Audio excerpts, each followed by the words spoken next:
Hi, this is Roger. Thanks for dropping by. Well, Roger and Fluffy Cat, who's just come in to say hello. What you doing there? Who's that over there? And you can't stay there, I'm afraid, because I need hands. Say hello to people. Say hello to people. Go on then. Down you get. Oh, he's getting heavy. Right, good morning, or good afternoon as it is now. Couple of points about live broadcasts. First of all, the one I did this morning, you wouldn't have known about that because some numpty, novice, schoolboy had it set to private. So you wouldn't have seen it until I published it anyway. In theory, this one really is live, but I've got no real way of telling unless somebody actually throws a comment up. Hang on, let me just... my comments listed here somewhere, so hopefully somebody will say, oh blimey, there it goes. It's obviously live, people are saying things, whoopee. Right, first thing I need to do is get some plants out of the way. You've caught me right at the end of my watering, and I need to get the banders out of the way first. Oh, these are lasting well, I must admit. Winter blooms, the summer blooms were a miserable failure, but 9 times out of 10 when you see these, all you see is the blooms. You very rarely see the whole thing, so you don't get the scale. Well, no pun intended. There are a few on the near the base of the banders, which I am going to deal with next. But as those of you who have been watching the videos recently, I've been dealing with other things slightly more important recently. Right, this one goes up next, the little orange one. This one suffered in the heat and dropped quite a few of its lower leaves. I'm hoping at some point you might push some roots out there. But it does have a second spike coming. Oh, it's just dropped a bloom. I was just going to say these blooms are lasting well. They've certainly lasted an awful lot longer than the summer ones did. Yeah, this plant's not looking as good as it once did. That suffered in the heat. You might find that odd for a Vanda that's supposed to love the heat, but that's heat and moist air, not heat and dry air that I had to put up with. And the last one, oh, looking at the colour rendition on that, it's miles off. Still, it's a webcam, it can do what it can do, but nonetheless, it's growing well and a nice winter spike. I don't think there's any sign of any more. Nope.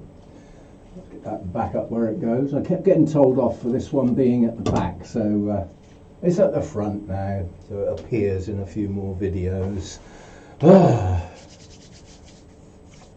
Right, what's people saying then? Oh, good morning Fluffy Cat. He's gone now. He had his face buried in his food dish, I expect. That's what cats do.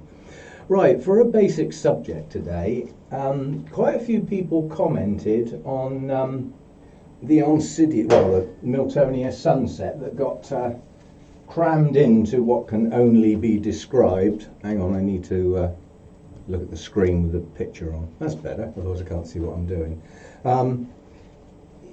Commented on this being crammed into a really small pot. In my experience over the years, and talking to others as well, the Oncidium types and their alliance seem to grow better root systems when they're tight in a pot. Yes and no. The idea with this one is, which I didn't say at the time, perhaps I should have done, it has 3 new growths that haven't started their new roots yet. Although this one has plenty of roots on it, they're not necessarily out of that new growth, they're from the previous growth. The idea is that when these new growths, if these new growths get going, they will start producing a new root system underneath them. Once I see those roots pushing out at a reasonable rate, I may well gently lift it out of this pot and put it in a slightly larger one. You have to bear in mind, practically all the orchids we grow are epiphytes. And although terrestrials and some semi-terrestrials tend to push their roots down into whatever's underneath them, epiphytes have a more random approach. They chuck roots out in all directions, the idea being to be able to grab hold of something. You know, that's their primary goal. So any roots that touch something will try and attach, and any roots that you know, find something soft to get into, like moss or other plant root bases and things like that, they'll head off into there. Those that don't touch anything remain aerial. And therein really lies why you often find nearly all of your roots around the outside of the pot, because they head outwards in all directions. So the first thing they hit is the side of the pot. So they then either go down, up, or round. So you end up with, you know, with your roots around the edge of the pot.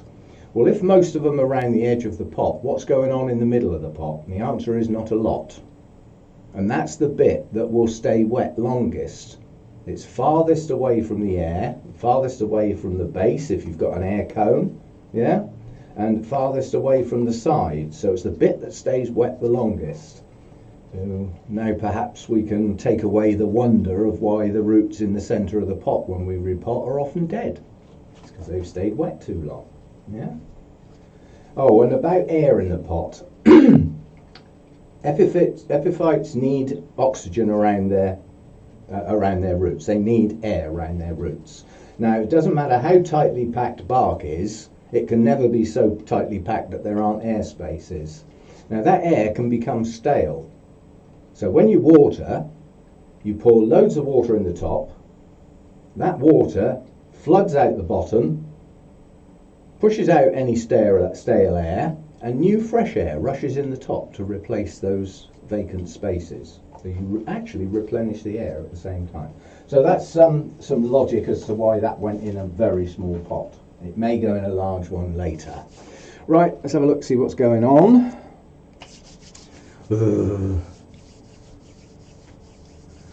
Somebody agreeing about the pot sizes. The trouble is, some things you just have to have a go at. You just have to try. I can't get at it now because it is literally in the farthest corner with 1, 2, 3, 4, about a dozen plants in the way, but I'd love to be able to get it out. Those of you who've followed me for a while know that I've got a very large brassica that had huge spikes on it, loads of spidery nonsense, and when I filmed all my oncidiums it didn't get done because it was right at the back. Now I had to take it off the mount because it was so heavy, it was pulling itself off anyway. I took a few of the older bulbs off and potted it, and it went in quite a large pot. And since then, it's done really badly. It does now have a new growth. And as soon as I see the new roots coming out of that new growth, it's coming out of that big pot and going in a smaller one, because it isn't doing well. And I've noticed this on enough occasions that in my mind, I'm not putting oncidiums in bigger pots. I'd rather put them in a pot that's one size too small than a one size too big. It would be better if they went in the right size in the first place. Right, we've got loads of people saying good morning. Yay! Incy's here, jolly good. Oh, all sorts of people. Martin's here. Oh, and they're chatting away to each other. Fine, get on with it. Oh, and somebody I didn't expect to see to actually see around. Good day, ladies and gentlemen. Hi. Oh, and Sam, I doubt if you're watching, but if Rachel is or Rachel sees the video, hi. What else have we got in there? Should we keep the chat in English, please? I don't think I've used any foreign stuff yet. Any chance we can get a look at the base of your psychopsis? I'll say now, if anybody wants to see a plant that I can get at without moving a whole shelf, then yes, that one's a maybe. Somebody's just said good morning from a very snowy place called Michigan. Snow? Well, we haven't got any yet. Don't mean to say we won't get any. I can just about get at the psychopsis. Only just. This is not a nice plant. I don't know why anybody wants to see this tatty old thing. But yes, what we've got here is quite an old plant now, and the leaves on it have been there a long time. It's had spider mites, it's had some sort of bacterial infection, you name it, this poor old thing's had it. But not too long ago it did start producing some new roots, and it does have what looks to be quite a strong new growth coming on. Now the spike on this in the house last winter dried off, completely died, and getting a new spike on one of these takes a long time. If you can get one, it's then got to do that and then form a bud. Once you get your first bud and your first bloom, it will then repeat over and over again. I mean, people have said that a spike can carry on blooming for 10 years, but trying to get one in the first place is not that easy. But this one has branched. Now, I'm not quite sure what this is going to be because I've never had one that's branched before, but in theory it could form a stem first followed by a bud. It could be a bud direct out of the side, or it could blast and we lose it completely. But we do have one new growth coming, so that's that one out of the way. I'm going to try not to trip over these plants after a bit. Right, what else have we got? Good morning, sorry I woke up late. That is no excuse whatsoever. I appreciate that this was a spur of the moment thing. Lots of people are going to miss it. But as a video, it will still be posted as a normal video after the sort of live event. So, you know, that's the way it goes. The other thing I'd like to know, you don't need to tell me now, you can always post a comment after it becomes a normal video. Those of you that have got notifications switched on, obviously when a video is loaded, you get a notification. I'd like to know, did you get one for this video at the start? Or did you not get the notification until YouTube actually posts it properly, as I'll call it, because this is a halfway house at the moment. Although the whole world can see this, it's not an actual YouTube video yet. It's like in progress. It's a strange concept, but that's what's going on. Blimey, somebody in Australia's still up. Shouldn't you be in bed? Oh blimey, we got stuff coming in at such a rate. I'll say now, I will try and capture all these comments and actually get them up against the video, because YouTube wipes them out. But if I'm quick enough, I should be able to... oh, yes, I did get a notification. Bingo! That's the bit I really wanted to know. And then somebody else said no, they didn't. So, and somebody says they got one at the start. That's the bit I was after. Somebody got one a couple of minutes before. That's probably when I hit the button rather than when it actually started. Oh, actually it's 11 p.m. apparently in Australia. Oh, that's not too bad. If it was here in the UK, I would have been in bed at least an hour by then, but then I'm an early bird, aren't I? Right, have we got any more, hang on, because I'm on a laptop, I'm not as proficient at using the keyboard as perhaps I am on my computer. I'm just going to have a quick scan and see if there's any direct questions. Should we keep the chat in English? Yes, we should. That's all well, actually I speak two languages. I speak English reasonably well, and I also speak gibberish, and occasionally they get muddled up. What else have we got? Oh, somebody waving. Hi. Singapore? Australia? Oh, they got quite a few people. I wouldn't expect a huge amount from the States unless they're east side, because obviously the west side of the States, they're probably still bobos in bed at this time of day. Anyway, perfect way to start the morning. Oh, I can think of better ways, like staying in bed and not having to water all my mounts, but right, I think that's about up to date there. Right, how are my pinguiculars going? Well, quite honestly, they just do well. I mean, I can grab one. I'll just grab the first one here. These have grown well for me this year. This one's been in bloom constantly throughout the summer. That's nice to see. There's actually a mealybug on one of the leaves. I didn't think they touched mealybugs. I bet it fell on it from above. But these have lovely little flowers. For pinguiculars, these flowers on this one are quite large, and this does have quite large, wide leaves. It pays not to touch them because they're covered with a sticky stuff that when it gets on your fingers feels like slime. It's not very pleasant. But these are all Mexican pinguiculars. That's a generic name. It doesn't mean they directly come from Mexico, but it associates the care with them. These like to stay warm, they don't like to get dry, and if they cool off too much, they will go into a dormant state.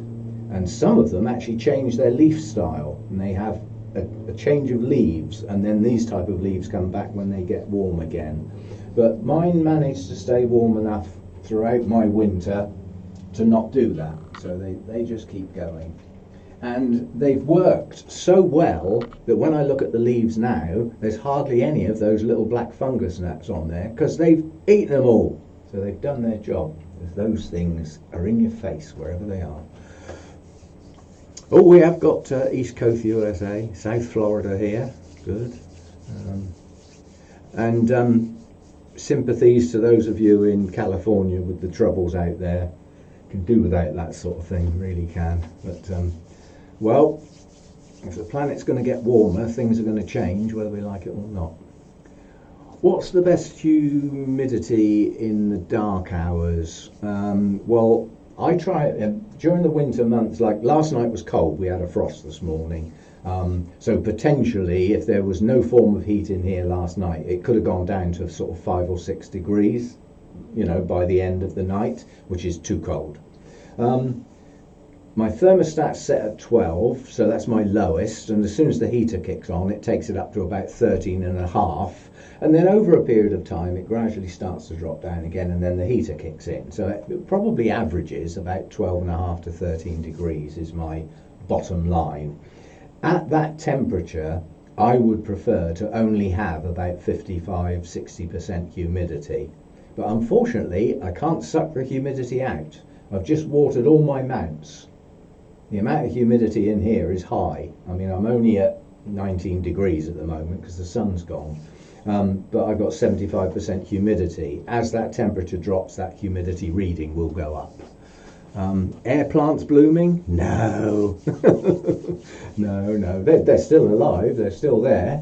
And they get watered every now and again when I remember. Usually when I knock one off, it reminds me because they're hung up in the roof. Hi, Rick. Good to see you around. Really good to see you around. What else have we got that I was going to discuss? Oh, this morning when I was watering, I've got my resting Dendrobiums that aren't going to get any more feed now, and their watering's reducing quite dramatically as we head towards December. I picked up my Dendrobium senile. I'll see if I can get it, but it is in an awkward place. Well, this is quite important. If you hear a crash followed by language, it's because I dropped it. Just about. Okay, now I got this last summer at Malvern, and when I mounted it, it turned out to be several pieces rather than one plant, which was a bit of a cheat, but nonetheless the pieces all decided to grow.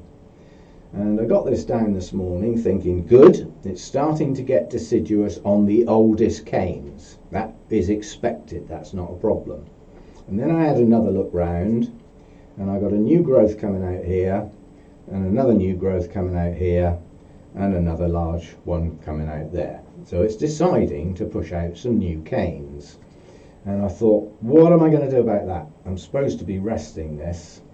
And then I had another think. When I got this last summer, because it was actively growing, I grew it on through the winter. In other words, I didn't rest it. I kept a little trickle of water going with an odd bit of feed every now and again, but it didn't get what I would call a proper rest. And what did it do this spring? It bloomed anyway.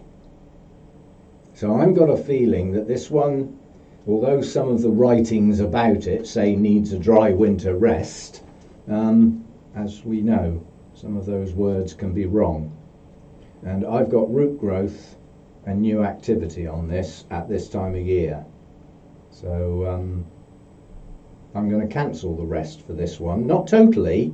I mean, it's still going to get chilled down. It's still going to get the bright light. But I don't think this really needs a full winter rest. It's coming into growth again. So even though most of the older canes here have got their terminal leaves, and obviously these are going to drop very soon, but it's still growing. I can still see new roots pushing out. So this is now coming out of the full winter rest into the semi-winter rest, on the grounds that I think it doesn't need a full rest. And the one that I lost was lost because it went up into the cold bedroom that winter and got a full rest without any humidity in the air, and it died. So I'm dubious about this one as to whether that is just one that happens to come from a wet, dry, seasonal place. Yeah, so it does get a drier winter, yes, but maybe it does get a fair bit of humidity from mist and fog and morning dew, enough that it can tick over and not go heading towards a dormant sort of period, although I'm reluctant to use the word dormant with dendrobiums. Resting is a more pleasant word. Things like catasetums go dormant, but not necessarily that. Right, so let's see what's going on. How do you get Dendrobium jenkinsii to bloom? You do a lot of that, basically. They're not classed as an easy dendrobium to grow. There's a lot of people I've spoken to that have attempted them and failed. That's to even keep it growing and keep it alive.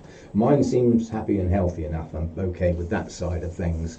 But to induce the blooms, you need the drop in temperature. And you also need to get that light as bright as possible. And with the winter sun in the UK, they'll take that sun through the glass directly on the plant because it's too weak to do any harm. But my theory, which is difficult to prove scientifically, but the proof of the pudding, come around in March, April, May time, and I'll show you after the winter rest.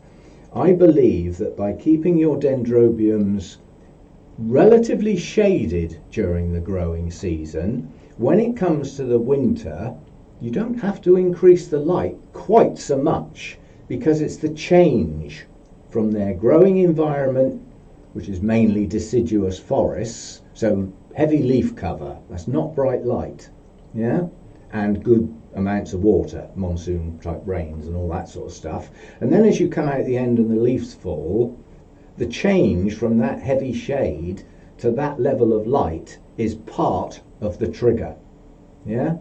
And then you've got the because it's not raining much at all, you're not getting nutrients washed down, so the feed stops. That's just thinking about what goes on in the wild.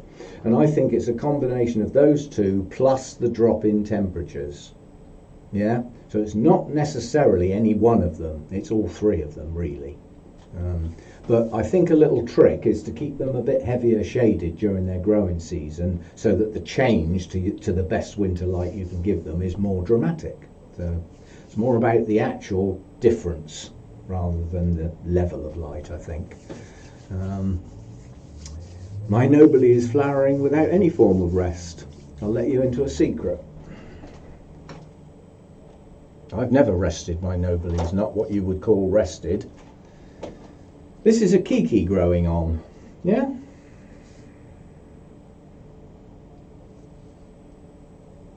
It's deciding to bloom. Currently November last I looked. I got 1, 2, 3, 4, oh, another one up the top there, kicking out. So that's just kikis I'm growing on. That's actually spring dreamer pollen. That's deciding to bloom. Now because I need growth from the base of this, I need to get this into a nice large plant. I will let it bloom, but I'm not going to leave the blooms on there for any length of time, not their full duration, because they'll drain the plant. So yes, we'll see the blooms, but not for long. There's another one doing that as well. Although I can't get at that one because it's right up there against the glass, so can't get at that one. Right, you grow outdoors. Winter here got down to 6 degrees and everything survived and are now flowering. I think what is really important is if you do get chilled down to temperatures perhaps lower than what your books say or what the internet says, if they're dry, I think they'll cope with it. I mean, I often think about the Neophanetas.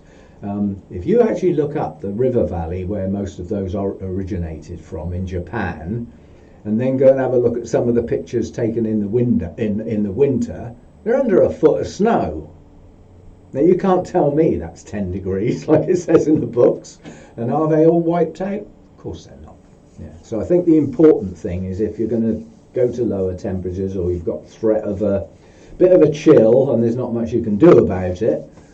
You know, I mean, you've got 200 plants growing in your garden, and somebody says, oh, by the way, it's going to go down below freezing tonight.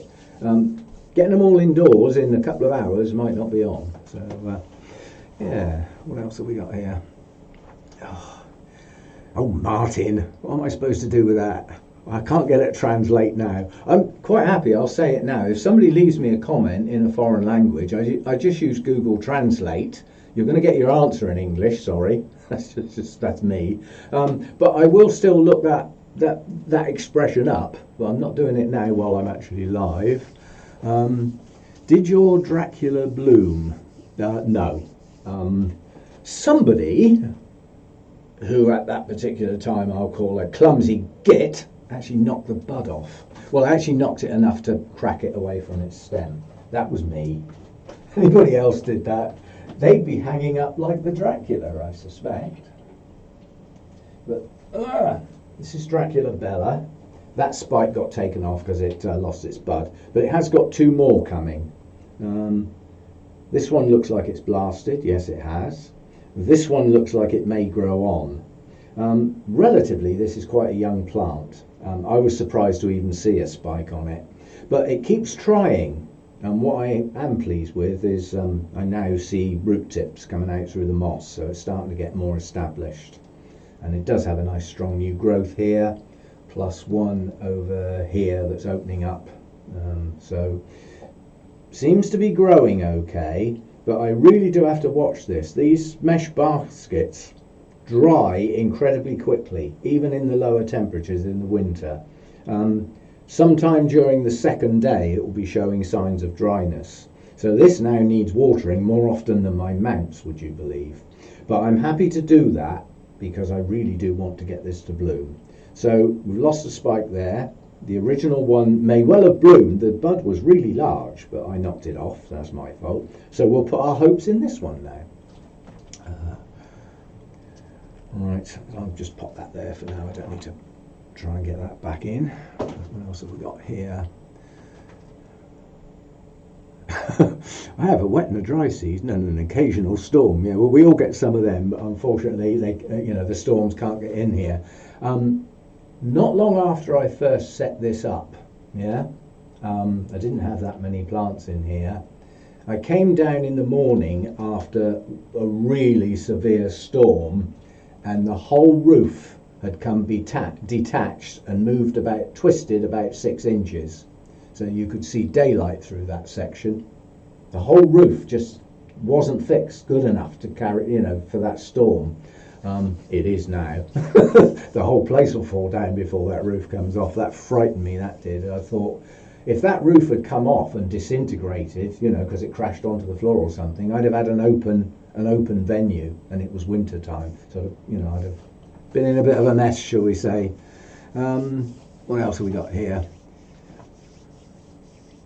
Right, heat during winter cool months equals kikis and fewer flowers. This is said regularly.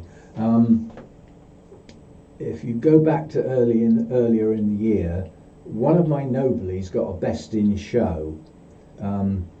Yes, it got the cooler temperatures in winter. Yes, it got the bright light, but the buds started to form relatively early. And my theory is, once the buds start to swell, it needs food. So as far as I'm concerned, as soon as I see buds coming, I'm going to bring that plant out of its winter rest. And on that particular plant, that was before the end of January. So it only just started having its feed reduced. It only had about 8 weeks. But yes, it is said that the Dendrobiums that prefer a much cooler winter, down below the 10 degrees, heading towards the 5 degrees, if they don't get those lower temperatures, they become a kiki machine. Now, I can't prove that, and I haven't had any of mine do it, but enough people have said that I'd go along with that. This one, this is Dendrobium moniliform. This has just decided to put a new growth up. Now, this is one that comes from a wet, dry season, and it does get a bit cooler in the winter, but it doesn't chill right down. Now, this one's got loads of what could be buds, but they may also be kikis, because this one does some of each, basically. The two new canes, this year's new canes, they've grown on well, and there's at least one nubbin showing on that cane there.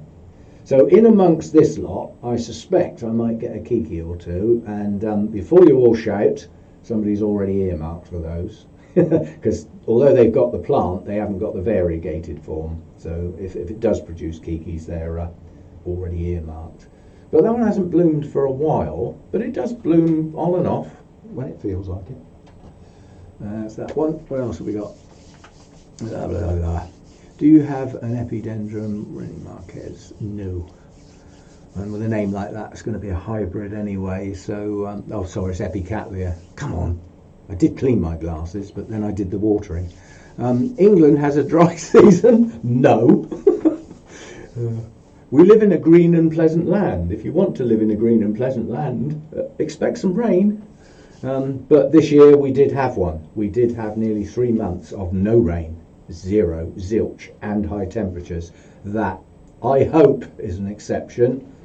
Although some of the people with the planet warming might think that's going to happen more often. We'll wait and see.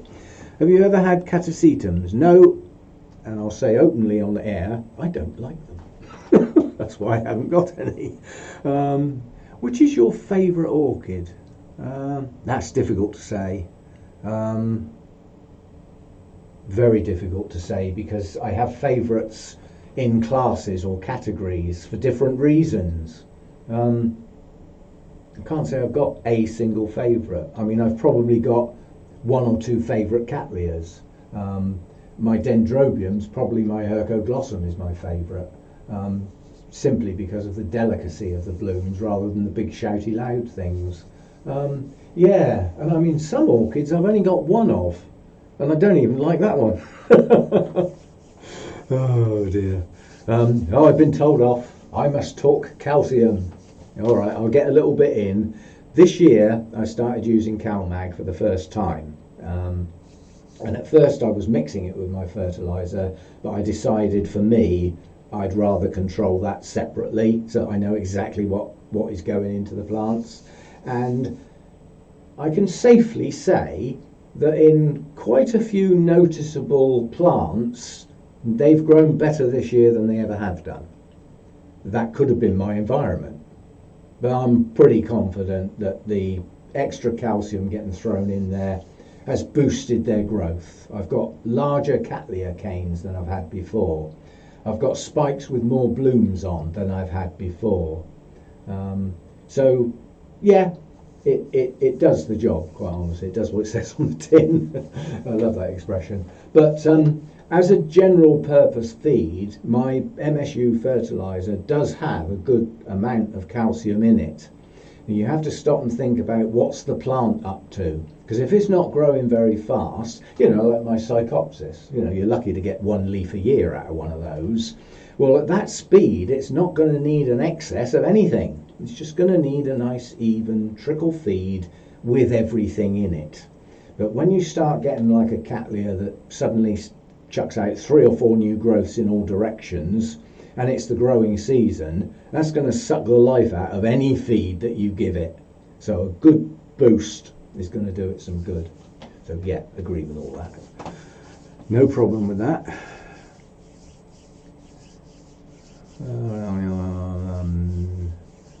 Somebody said 6 degrees for fowls. I don't have many fowls. The few that I've got, I won't say are growing brilliantly. Some of my little mini fowls aren't doing too bad, but because I do have those lower temperatures in here, that is a bit low, generally speaking, for most Phalaenopsis. Most people have got probably complex hybrids, you know, the sort of mass-produced stuff. Some people may have some species. Well, when you get down to the species level, look it up. Try and find out exactly what part of the world it comes from. There's even one from Northern Australia, just the one. Most of them are concentrated around the Philippines. Yeah, Philippines go from sea level to up there. And up there, it is not so warm. But generally speaking, Phalaenopsis are classed as high-end intermediate into the warmer section. and they will not like a dramatic change from a really warm environment to a really cool environment, although a little bit of cooling down in the autumn, it's said, helps induce the spikes. I'm not agreeing or disagreeing, I haven't got enough. They're not my favourite orchids, I'll openly admit. Someone asked if I have a Stanhopea. No, it's another one I'm not that keen on. Somebody just ordered some K-Lite feed. Yes, that is similar to MSU, quite similar. Any thoughts on a new fertiliser? Well, until I run out of the MSU fertiliser, that's what I'm using, with the CalMag dotted in there every now and again. What else? This is going so fast I can't keep up. Type slower. Remember when you discussed the weak Cattleya bloom? Can you please repeat the explanation? Cannot find the video. It's difficult. If you go to a channel's homepage, you'll get a load of banners. One of those banners is videos. If you click on that, you get like all that person's videos, but there's a little magnifying glass. If you click on that, it allows you to search that person's videos, and it'll pick out keywords from video titles and things. It's just a way of searching. Unfortunately, it won't let you search on the date. Well, what else have we got?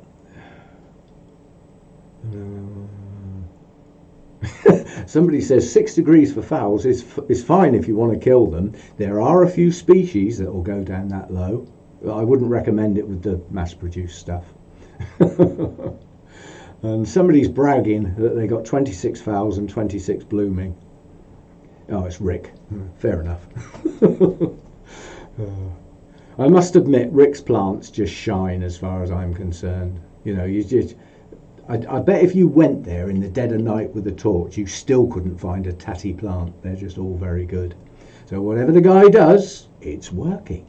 So when it works, bearing in mind environment and growing outside most of the year and stuff like that, yeah, take all that into consideration. But when you see somebody getting on that well, when they speak words, it pays to listen. Yeah, I mean, if you're expecting low temperatures, just try and err on the side of dryness in the pot. Got somebody growing stuff in their living room. Oh, it's in Incy again. What do you pot Masdevallias in? Mine are in the small bark and broken up sphagnum moss at the moment. My Masdevallia Dracula cross is in live sphagnum on its own, no additions. And I've got one Masdevallia that's just in bark, and that's grown an incredible root system, but I have a hell of a job keeping it moist enough. So, yeah. Is it right that Cattleyas respond to light?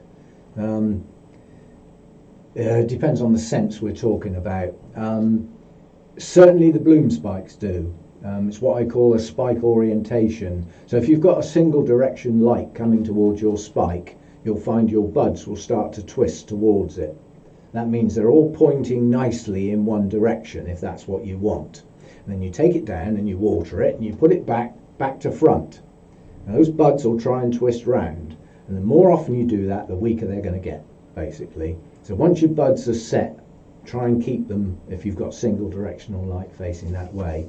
As far as the plants themselves are concerned, not many places you'll find it written down. It tends to be more in the older writings, which you know I tend to ignore a lot, but this is actually quite important. And it is said that there are quite a few Cattleyas that will not grow well and bloom unless they get dark.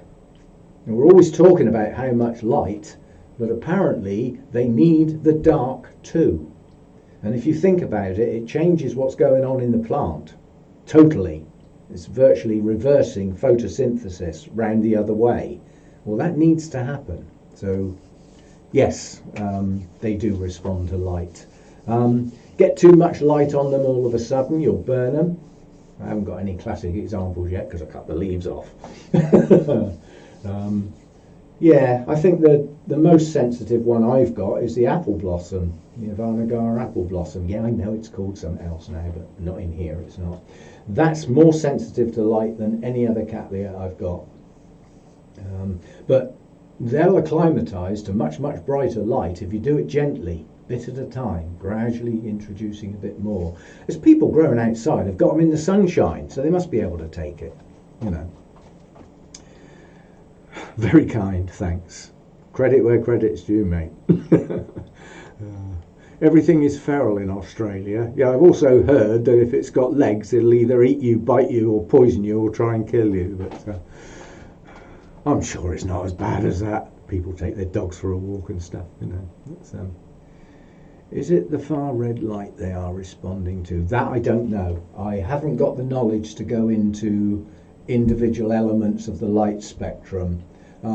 All I was pleased about with the lights that I've got, and that's another first this year, I'm actually, you know, extending my day lengths with artificial lighting, but the light spectrum on the lights that I've got is a full spectrum.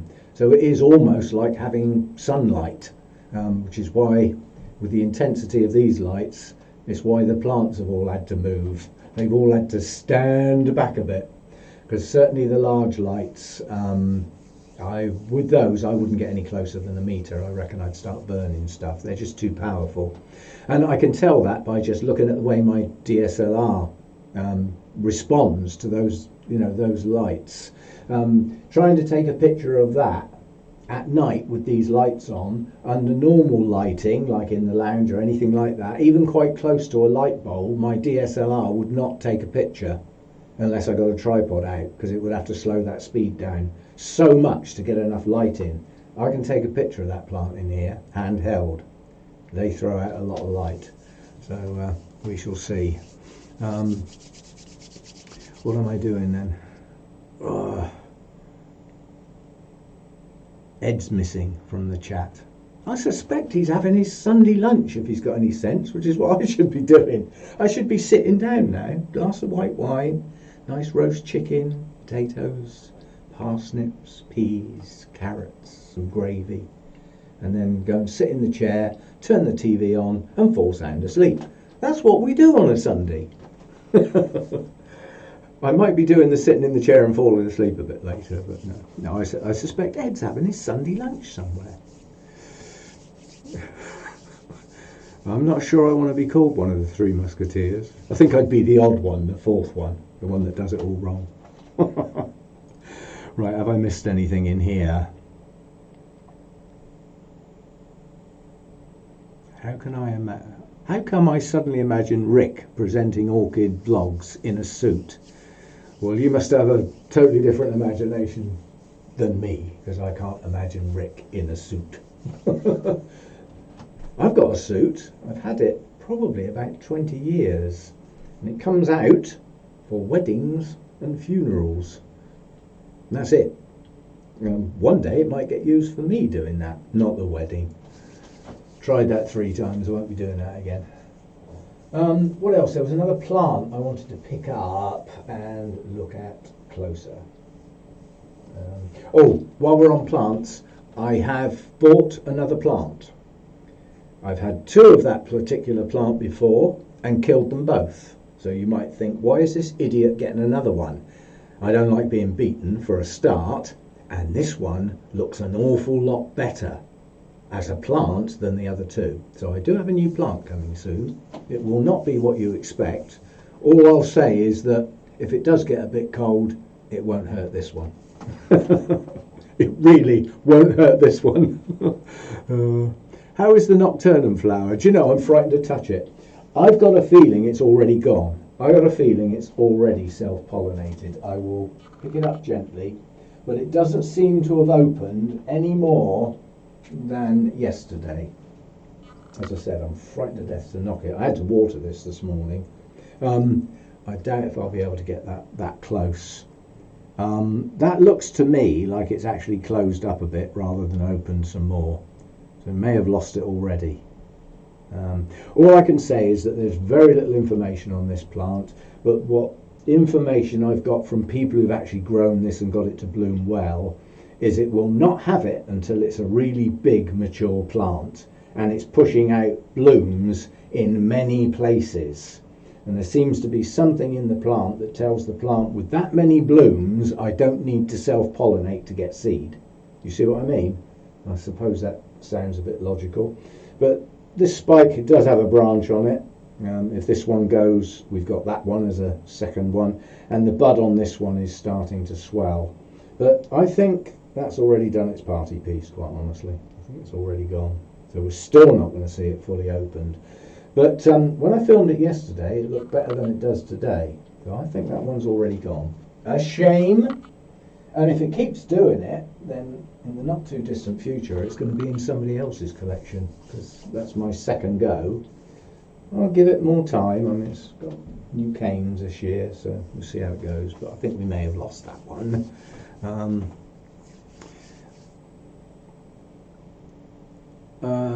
Resting dendrobiums get no food of any shape or form because they have ceased to grow in all shape or form. There's no root activity. They've got their terminal leaves, and they get a trickle of water now and again just to stop them desiccating. But no, so whether it's the normal fertilizer or CalMag or in any shape or form, once I get into that sort of start of December, all the terminal leaves are there, the root activity's stopped. They just get the tiniest amount of water every now and again to simulate morning dew and a bit of fog, but very little rain. So that's all I do, but no feed. In fact, most of the resting ones have already had their last feed. We're in the middle of November now. The feed should be slowed down during October, really. But you've also got to bear in mind there's some different ones. In amongst these resting type dendrobiums, there are some that don't really get to start a rest properly until into December, because it's still very moist where they come from, and the leaves fall late in those areas, as opposed to others, maybe higher up perhaps, where the leaves fall earlier. So it's not something you can tick off on a calendar. I still say, as far as resting dendrobiums are concerned, chuck your calendar away and look at what's going on with the plants. Look at your average temperatures, look at your nighttime minimums. Is everything getting to that point where it's slowing up? Would you think that it's normal for my Stardust Firebird? Yuck! Oh boy, I've had trouble with that one. Drops all of its leaves. All of them, I'd say that was a little surprising, but it's what I call a semi-deciduous one. I mean, it's classed as a nobly type, but it's probably got a lot of unicum in it as well. But nonetheless, it does eventually drop its leaves, so it depends how big and strong the plant is. If it's only got a couple of canes, maybe it would drop them all, and then hopefully produce some new growths. I've got one lurking in here somewhere. Dare I even show it? Or have I dumped it? So I can't see it at the moment. It ought to be on this shelf if I've still got it. I don't remember chucking it out, I must admit. Oh well, I can't see it at the moment, but I do have one that's certainly not growing that well, but there's one lurking around as far as I know anyway. What else have we got here? Yes, I do. Well, I won't admit to playing guitar. I can strum a guitar. I'm more of a bass player. I earned a living doing that once. I doubt if I could get away with it nowadays. The brain still has all the notes and all the tunes in it, and these things just don't keep up anymore. It's called lack of practice. But I do pick the bass up now and again. I have actually written a song. It's called the Orchid song. And I've got some words, and I've got a tune I can hum, and someday I'll actually sit down and put that together. That'll be a laugh. I did do a song once upon a time. I copied a song and then found out I could have got in serious trouble for it, so we won't be doing that again. I thought, well, if you can't copy other people's songs and post a video legally, well, you've got to write your own then, haven't you? So that's what I've done. Don't hold your breath. That'll be one day, perhaps, maybe, sometime, perhaps. Did you ever grow a psychopsis? Yeah, somewhere. I'm sure I got one. God knows where I put it. Oh, it's down in here because it's supposed to be shady, apparently. And this is not growing well, and it's not a good plant, but I do have one. Is that a... Yeah, Psychopsis hartmannii, I'm told. Now, I didn't know it was called that. Somebody told me, because it came from Burnham's as a present from Arthur to my daughter Hannah when she was in hospital. And it's nearly died several times, but it has pushed out a new leaf. Trouble is, where I keep this, it keeps getting knocked, and the leaves do damage easy. But it is growing. It's got a new, it's got root tips sticking out of the pot there, heading skywards. It has got some roots, and it has got a new leaf coming. I have no idea how to look after that, apart from Arthur told me keep it shady, so I do. It lives in there. That's the only one I've got. Certainly no plans on getting any more, because I don't even know what I'm doing with that one, strictly speaking, apart from I was told to keep it shady. Oh, there's people off on a tangent now, all chatting about their music. I've just had a look at the time, because I don't want this to go on forevermore. I'm just going to scroll back up and see if I've missed anything, because it's coming in. Sunday is band rehearsal day for me. It used to be for us as well. We used to do Thursday night and Sunday morning.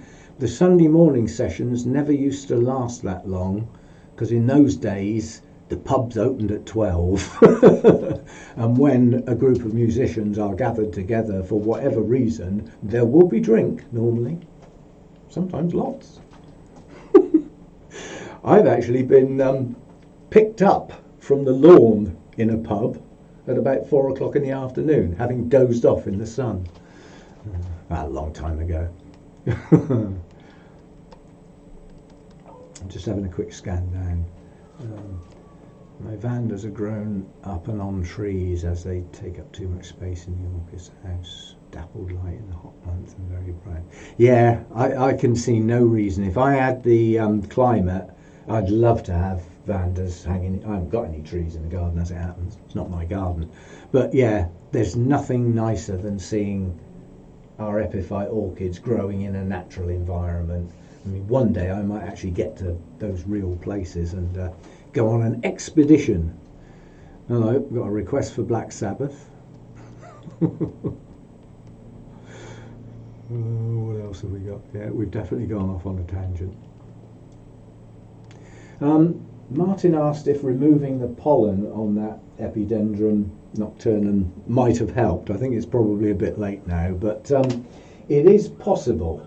You have to bear in mind orchids work differently to normal plants. The pollen is actually inside little sacs. That gets picked up by the pollinators and then deposited in another plant where it does its thing. So it's you know, I've had people say, oh, I can't come in your grow room, you've got flowers, and I've got, you know, I get hay fever, so I can't get near the pollen. There is no pollen. It's in little sacs. It doesn't get in the air, and it's transported by pollinators in little containers effectively, and then deposited up in another plant with any luck. And then you just get millions of seeds. They blow around in the wind. What else have we got? Come on, concentrate. Right. Sarks are native here. Right, they're Aussie plants then. I didn't know that. We do now.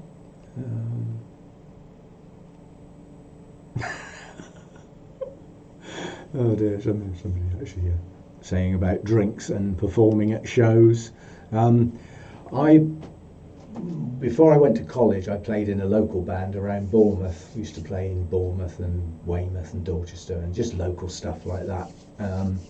But in those days, if you went to a club, you had live music. You didn't have discos, all that nonsense. They were frowned on in those days. It was proper music, played by people. Oh, I forgot what I was going to bloody say now. Oh yes, there was a club. If any of you know the Bournemouth Bic Centre, huge big conference centre, set back from the pier on the cliffs. Before that ever existed, there used to be a nightclub up there. I can't quite remember. Oh, it was called the Hive, I think, from memory. But in those days, they used to have an event on the beach in the summer months called Battle of the Bands, and all the local bands came down there. Massive gathering. It's all mates, you know. It was really good, and there was a bit of drink. And some other stuff as well, not me, but there was some other stuff as well. And it was a huge gathering. Well, on the night, that Saturday night of the Battle of the Bands on the beach, We were actually playing in the hive. We were supporting Fleetwood Mac, as in before the girls, old blues Fleetwood Mac. And during the break, we had a wander down to the beach to say hi to all the mates and everything. And, you know, people were saying, aren't you playing tonight? No, we're supporting Fleetwood Mac up in the hive. One for the books. But Mick Fleetwood and Jeremy Spencer arrived so drunk they had to be helped. And that's before they'd even started playing. I'll never forget that, because there's a lot of Mick Fleetwood to help when he's lolloping about all over the place, shall we say. I presume it was drink anyway. But yeah, a little claim to fame, sort of. Oh, sounds great when you say, oh, we played with Fleetwood Mac. I mean, we were just, you know, Fleetwood Mac and so-and-so, itty-bitty letters down there. But, you know, somebody has to start the evening off, don't they, when everybody's sober? That was us.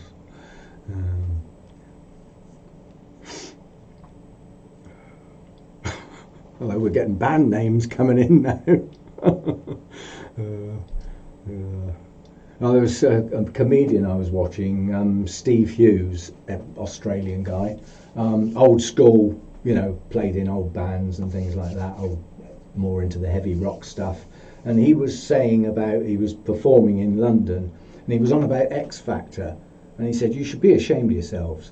How dare you? And he went through the list of bands. You know, you've got Queen, you've got Pink Floyd, you've got Led Zeppelin, you've got Black Sabbath, you've got this, and you're watching X Factor? You should be ashamed of yourselves.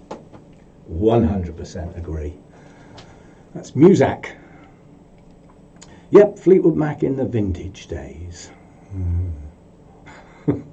Sounds like a good time. Well, it was then. Don't think I could keep up with the pace nowadays. Now on my third cup of coffee, whereas mine is sitting here with a skin on it because I forgot. No, that's too far gone. Okay, that is a long video. It's nearly an hour, and it's plenty long enough. Thanks for all the people that have joined in at incredibly short notice. Sorry about that, but it really was impromptu. You know, I mean, I got the laptop to make myself mobile. I already had the webcam and only ever used it once, and literally it perched on the top of my computer and I sat in front of it and people sat there staring at my ugly mug, whereas at least today we've been able to have a look at some plants, which was the idea, was to be able to pick up a plant now and again. Before we finish, I want to see what colour this comes out on this camera, because the Vanda, the lovely purple Vanda, looked blue on the screen. I'd just like to see what colour this webcam actually renders that, because that is quite a deep purplish colour, and this has definitely got more of the Victoria Regina in it than it has the Goldschmidtianum, and I'm quite pleased with that. It's changed its colour slightly since it opened, and I'm also very pleased with the plant as well. What's it called? Kuniko or something. But the amount of new growth on this plant, which when I first got it I thought, oh, that's going to be a rescue, I'm going to have trouble with that, and then it just burst into life. New root system generated.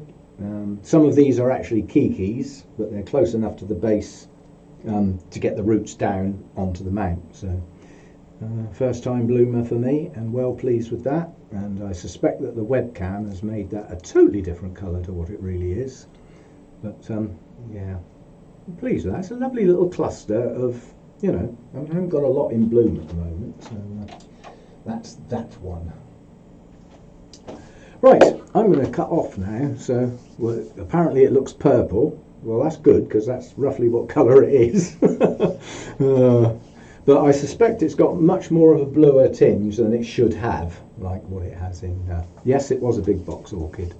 Yeah, one of the ones that did not come out of the big box very happy at all, but has certainly made up for it this year. These canes are still growing. They're still pushing out leaves, so they're going to be longer than anything the plant had before. So it's coming on well, that one. Very well pleased.